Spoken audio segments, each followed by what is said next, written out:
तो दोस्तों अभी आपकी स्क्रीन के ऊपर क्वेश्चन नंबर 5 दिख रहा है। आइए देखते हैं क्या कह रहा है question. Find the smallest square number that is divisible by each of the following number 4, 9 and 10।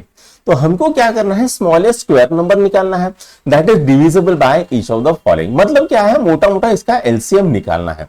तो आइए बच्चों इसका एलसीएम निकालते हैं। ठीक है, तो यहां पर एलसीएम ऑफ, ठीक है, थोड़ा सा पतला कर लेता हूं मैं।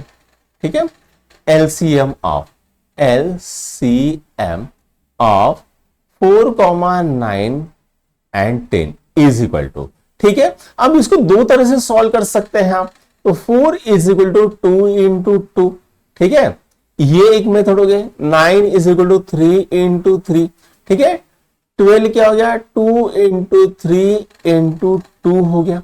ठीक है, अब यहां पर दो आपका कॉमन है, 12 ही है ना, एक बार देख लेते हैं बेटा। ठीक है, 10 है, सॉरी माय मिस्टेक, मैंने गलती से 12 लिख दिया। ठीक है, हाँ, अरे कुछ छूट गया। ठीक है, हाँ 10 है। ठीक है, क्या आएगा, 2 इंटू 5।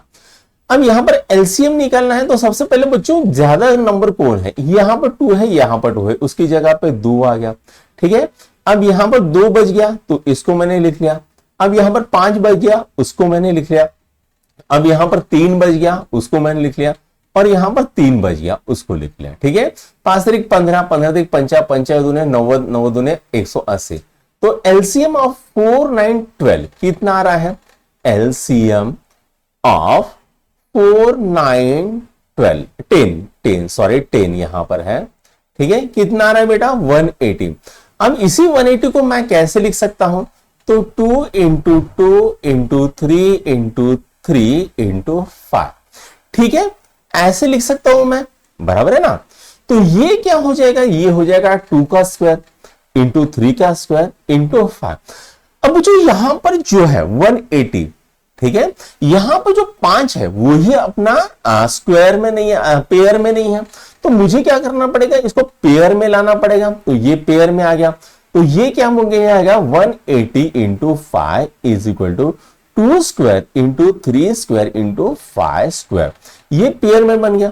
तो 5 15 दूनी 30, ये कितना आ गया बेटा, 900 हो गया। ठीक है, और ये क्या आ गया, 30 का स्क्वायर। तो हमको पूछा क्या था वो देख लेते हैं एक बार। ठीक है, अब हमको क्या बोलता, find the smallest square number that is divisible by each of the following number. तो ये कितना आ गया, इसका आंसर आ गया 900। ठीक है, इसका क्या आंसर आ गया, 900। ठीक है, स्क्वायर नंबर 180 स्क्वायर है क्या, नहीं है। तो उसको स्क्वायर करने के लिए हमको क्या करना पड़ेगा, इसको 5 से मल्टीप्लाई करना पड़ा। और जैसे इसको 5 से मल्टीप्लाई करना, तो हमारे पास क्या आ गया, एक स्क्वायर नंबर आ गया। और वो स्क्वायर नंबर 4 से डिवाइड होता है, 9 से होता है और 10 से होता है। ठीक है, राइट, समझ में आया। चलो आगे बढ़ लेते हैं।